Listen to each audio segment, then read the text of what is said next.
आज ऐसा टाइम आ गया है जो पूरे भारत को चिंता में डाल दिया है कि क्या होगा उनके परिवार का, क्या होगा उनके रोजगार का, कैसे एक आम इंसान अपने बच्चों का पेट भरेगा। क्योंकि इस संकट में लड़ाई सिर्फ एक से है और वो है बेरोजगारी। क्यों आज भारत के हर एक घर में कोई बाप, कोई बेटा, कोई पढ़ा लिखा कमाने वाले उम्र में बेरोजगार होकर घर पर बैठा है। और आज हम यह कह सकते हैं भारत का नौजवान बेरोजगार बनकर चलता फिरता एक जिंदा लाश बना है। आखिर वो करे तो करे क्या, जाए तो जाए कहाँ, और किससे कहे कि मेरे अंदर झांक कर जरा उस गहराई को देखो जिसे मैं झेल रहा हूँ। आज की सरकार को सिर्फ अपनी सत्ता चाहिए, डेवलपमेंट इंडिया नहीं। इस समय तो मानो ऐसा हो गया है कि अगर एक भारत का युवा चाहे कि वह पढ़ लिख कर कुछ बड़ा कर ले, कुछ अलग कर ले, तो वह उसके लिए अग्नि परीक्षा होगी। क्योंकि आज जिस एजुकेशन को हम सबसे अच्छी शिक्षा मानते हैं, जैसे IIT, NIT, GATE, BTech, MTech, PhD, जिसकी डिग्री दिलाने में बाप को अपना घर तक भी बेचना पड़ जाता है और ये तय होता है कि उसका बेटा नौकरी तो पाकर ही रहेगा। लेकिन उस बाप को यह नहीं पता कि आज की ये सरकार उसके सपनों को उसके सामने ही तोड़ देगी। आज हम नेटवर्क मार्केटिंग कहें या ई-कॉमर्स, लेकिन इस संकट की घड़ी में आज सबके साथ खड़ी है और रोजगार भी दे रही है। क्योंकि आज जो लोगों की सबसे ज़्यादा ज़रूरत है वो है रोजगार। रोजगार है तो परिवार है, रोजगार है तो पूरी दुनिया है, और रोजगार नहीं तो न हम हैं न अपने हैं। अगर आपको यकीन नहीं आ रहा, आप खुद देखिए इन छात्रों को, इनके पास वो कौन सी डिग्री नहीं है जो एक सरकारी नौकरी के लिए लगता है। ये ऐसा कुछ छोड़े ही नहीं है जो उसके लिए डिमांड की जाए। और यहीं तक ही नहीं, इनके पास एक नहीं 4 डिग्रियां रखी हुई हैं कि अगर इसमें नहीं हुआ तो इसमें लग जाएगा, उसमें नहीं हुआ तो इसमें लग जाएगा। कुछ तो कर सकते हैं ना, लेकिन क्या करें, विकलांग की सरकार में बेबस युवा पड़े हैं। शिक्षा मंत्री जी बार बार कहते रहते हैं आचार्य देवो भव, आचार्य देवो भव। तो हम सिर्फ यही करें कि हम भी आचार्य हैं। IITians, NITians बैठे हुए हैं सड़क पे। 1554 जो फैकल्टीज़ की हायरिंग हुई थी 3 साल पहले, अब अचानक से उनके ऊपर बेरोज़गारी का खतरा मंडरा रहा है, जिसके चलते ये सारे IIT पास, ये सारे NIT पास लोग जो हैं वो आज सड़क पे बैठे हुए हैं, अपने अधिकारों की मांग कर रहे हैं और उन वादों की बात कर रहे हैं जो कि सरकार ने किया था कि अचानक से नौकरी दे करके फिर बेरोजगारी के मोड़ पे ला करके इन्हें खड़ा कर दिया गया। देश के टॉप संस्थाओं से निकले हुए ये लोग हैं जो कि आज जंतर मंतर पे सड़क किनारे बैठने को मजबूर हैं। मैं एक चीज़ कंफर्म करना चाहूँगा कि हम धरना नहीं कर रहे हैं, हम आग्रह कर रहे हैं, विनती कर रहे हैं, हम हाथ जोड़ के रिक्वेस्ट कर रहे हैं कि हमें मिलिए, हमारी बातें सुनिए, हमें आश्वासन मत दीजिए, हमें लिखित में दे दीजिए कि हमारा क्या होगा आगे। हमारे सामने मंत्री महोदय अंदर चले गए, हमें देख कर अंदर चले गए और हमको लास्ट में ये कहा कि तुम यहाँ से निकलो।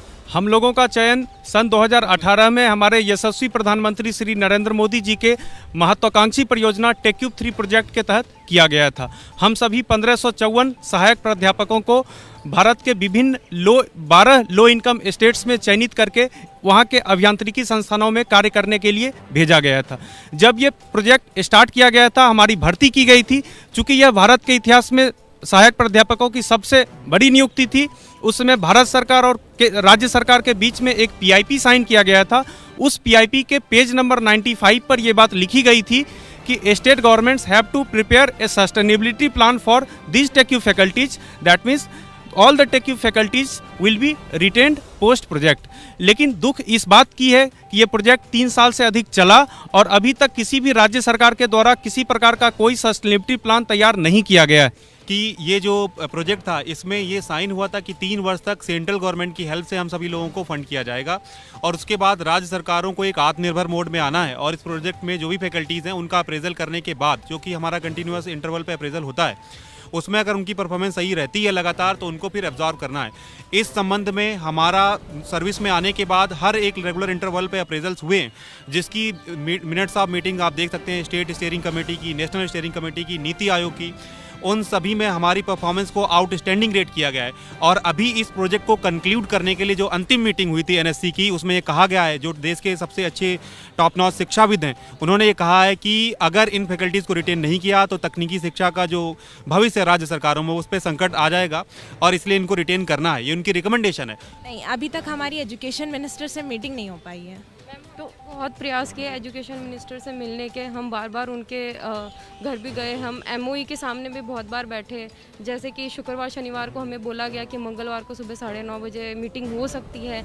हम सुबह 7 बजे से वहीं पे थे, बट मीटिंग नहीं हो पाई है। तो आपके चैनल के माध्यम से मैं एजुकेशन मिनिस्टर से ये रिक्वेस्ट करती हूँ कि प्लीज़ हमें 5 मिनट का अपना टाइम दें ताकि हम अपनी बात आपके सामने रख सकें। तो हम लोग यहाँ पर सभी फैकल्टी मेंबर्स अलग अलग राज्यों से, अलग अलग कॉलेजेस से यहाँ पर माननीय शिक्षा मंत्री जी एवं हमारे प्रधानमंत्री जी से ये गुहार लगाने के लिए आए हैं कि जो पीआईपी की बात की गई थी, जो एमओई की बात की गई थी, उस पर अमल किया जाए एवं उसके तहत हम लोगों के भविष्य को सुनिश्चित किया जाए।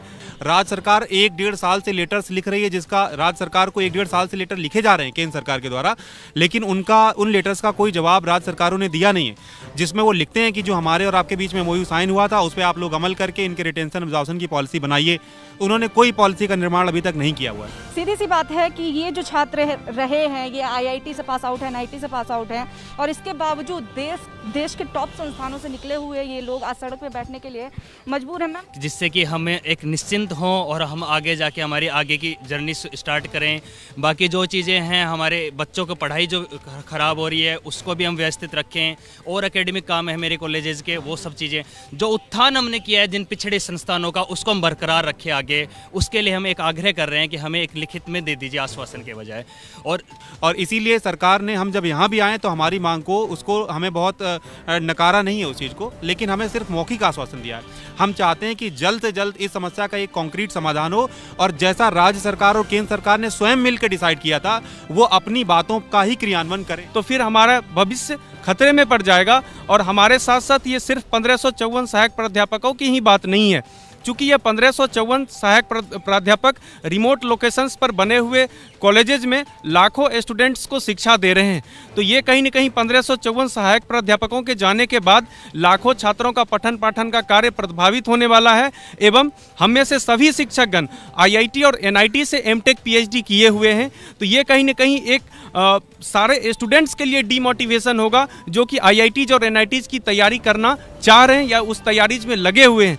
क्योंकि हमारे छात्रों का भी ये मानना होता है कि सर हम लोग भी आपके तरह बनना चाहते हैं, लेकिन अगर हम लोगों के साथ इस तरह की स्थिति बनती है तो फिर कहीं न कहीं ये आईआईटी और एनआईटी जो पूरे देश के प्रीमियर इंस्टीट्यूट्स हैं, कहीं न कहीं इस प्रीमियर इंस्टीट्यूट्स के लिए भी एक मैटर होगा, क्योंकि उनके एलुमनाई को जॉब से इस कदर अगर निकाल दिया जाए तो।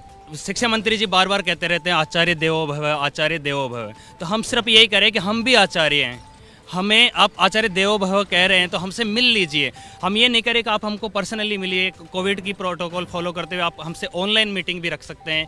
जैसा आप कहेंगे हम वैसे मिलने के लिए तैयार हैं, जहाँ कहेंगे वहाँ मिलने के तैयार हैं।